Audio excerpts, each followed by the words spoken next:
किसी ने क्या खूब लिखा है, मैं भी बिना कुंडी लगाकर सोती, काश मैं भी लड़का होती। झल्ली बनकर दौड़ती उड़ती सारी रात दोस्तों के साथ फिरती, काश मैं भी लड़का होती। कहते सुना है सबको, नारी को पढ़ाओ लिखाओ सशक्त बनाओ। 36 घंटे का कार्य दुश्वार हुआ, बहिष्कार हुआ, बलात्कार हुआ। काश मैं भी लड़का होती तो आज जिंदा होती। इसी के साथ स्वागत है आपका जनदर्पण न्यूज में। मैं हूं कंचन। अयोध्या में 12 साल की नाबालिग का रेप, फिर कोलकाता में डॉक्टर का रेप और हत्या, मुजफ्फरनगर में फिर एक नाबालिग का रेप और हत्या, उसके बाद एक नर्स की रात के अंधेरे में रेप और गला दबाकर हत्या। ये सब हत्याएं एक स्क्रिप्ट की तरह लग रही है ना, क्योंकि एक केस ठंडा नहीं पड़ रहा तो दूसरा आ जाता है, दूसरे की जांच पूरी नहीं हुई तो तीसरा आ गया। जी हाँ, अयोध्या में पहले सपा नेता मोईद खान द्वारा 12 साल की नाबालिग का बलात्कार किया जाता है। वह मामला रफ्तार पकड़ ही रहा था, अभी जांच पड़ताल हो ही रही थी कि कुछ दिनों बाद बेहद दर्दनाक घटना वेस्ट बंगाल के कोलकाता से आती है, जिसमें एक ट्रेनी डॉक्टर को 36 घंटे की ड्यूटी के दौरान रात के करीब 2 बजे सेमिनार हॉल में सोने जाती है। उसके साथ पहले तो दुष्कर्म किया जाता है, फिर उसका चश्मा फोड़कर आंखों में चुभा दिया जाता है और बहुत ही बेरहमी से हत्या की जाती है। देश भर के डॉक्टर और तमाम लोग एकजुट हो गए एक डॉक्टर को इंसाफ दिलाने के लिए। लेकिन आज किसी भी पार्टी के नेता इनके उतने हमदर्द बनकर नहीं उभर रहे जितना बनना चाहिए। ये घटना अभी दिल दहला ही रही थी कि फिर एक और घटना बिहार के मुजफ्फरपुर से आती है कि एक 14 साल की नाबालिग बच्ची अपनी माँ और बहन के साथ सो रही थी। पिता और भाई घर के आंगन में सो रहे थे और देर रात बाहर से कुछ आवाज आती है। बच्ची बड़ी बहन और माँ के साथ बाहर निकल कर देखती है तो कुछ लोग बाइक से आए थे जो उनके पिता और भाई से बहस कर रहे थे। दरअसल वो उस बच्चे के ही तलाश में थे। बच्ची के बाहर आते ही वो लोग बाइक पर उसे बिठाते हैं। घर वाले शोर मचाने लगे, आसपास लोगों की भीड़ इकट्ठा हुई, लेकिन उससे पहले ही रात के अंधेरे में बाइक वाले बच्ची को लेकर फरार हो चुके थे। रात भर की कोशिश के बाद सुबह बच्ची का शव पास की नदी में तैरता हुआ मिला।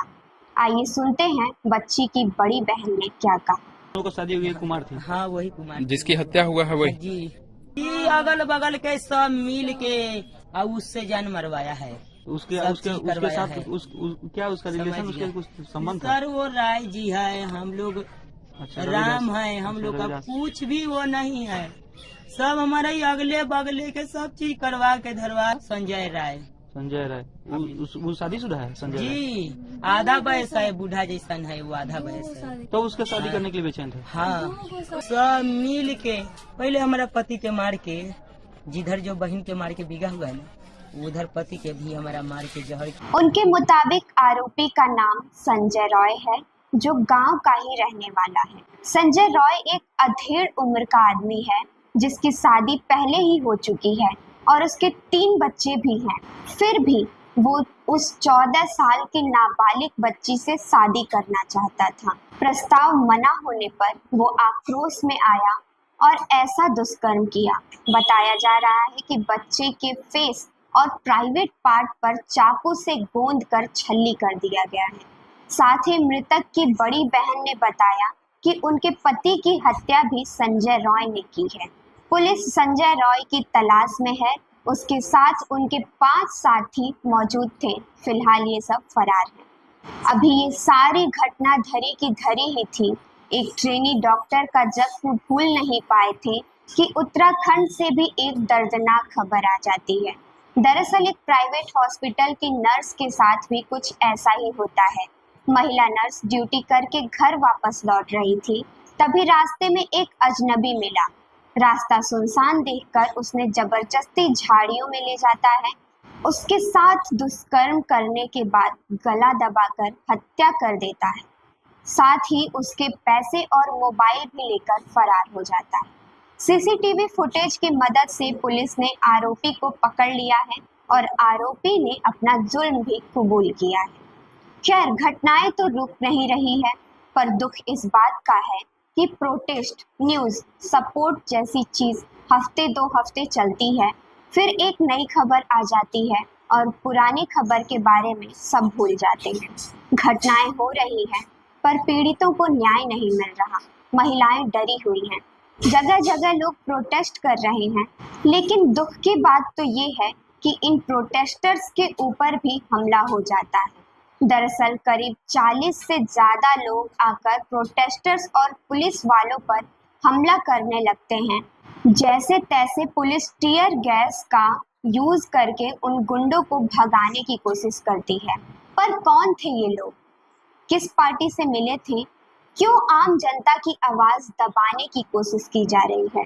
क्यों महिलाओं को न्याय नहीं मिल पा रहा है? बताया जा रहा है कि ये लोग ममता बनर्जी के पार्टी से एफिलिएटेड थे, लेकिन सोचने वाली बात है ना, वो खुद एक महिला होकर महिला को न्याय नहीं दिलवाना चाहती।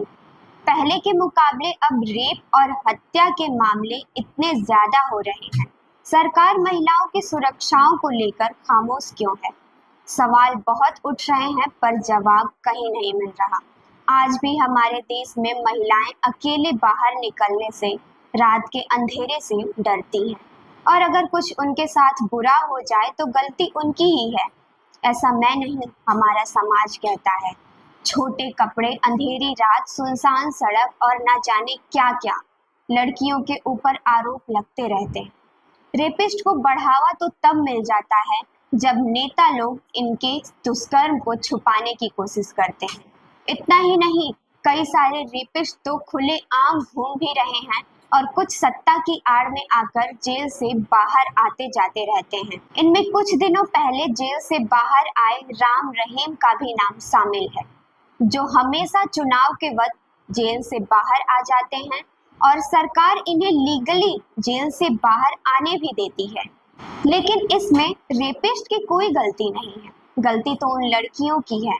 यहाँ तक कि खुद आरजी कर मेडिकल के प्रिंसिपल ने भी डॉक्टर की रेप और हत्या पर कह दिया कि गलती डॉक्टर की थी, वो अकेले सेमिनार हॉल में सोने क्यों गई। ये तो है हमारे देश की मानसिकता। आपकी इस खबर पर क्या राय है, हमें कमेंट करके ज़रूर बताएं और देखते रहें जनदर्पण न्यूज़। धन्यवाद।